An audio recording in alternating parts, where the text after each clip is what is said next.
Hello mga katami! Today, gagawa tayo ng soft, fluffy, and sweet cinnamon rolls. Perfect pang merienda! Let's start! Maglagay tayo ng milk, egg, instant yeast, at haluin natin ito. Maglagay ng sugar and all-purpose flour.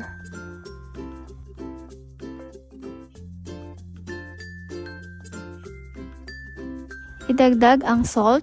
Haluin ito hanggang maghalo ng kaunti. Tapos ilagay ang softened butter or margarine. At haluin ito gamit ang kamay. Pag okay na ang mixture, knead the dough gamit ang kamay o mixer for about 10 to 15 minutes hanggang sa maging smooth at elastic ang texture nito. Bilugin ang dough at ilipat sa isang bowl na may konting oil. Takpan at i-rest ng 1 hour o hanggang mag-double ang laki nito. After 1 hour, gently press the dough to release the air. I-roll out natin ito into a rectangle. Gawin natin ang filling. Pagsamahin ang softened butter, brown sugar, at cinnamon powder. Haluin hanggang maging creamy paste. Ilagay at i-spread ng pantay-pantay ang cinnamon filling sa ibabaw ng dough.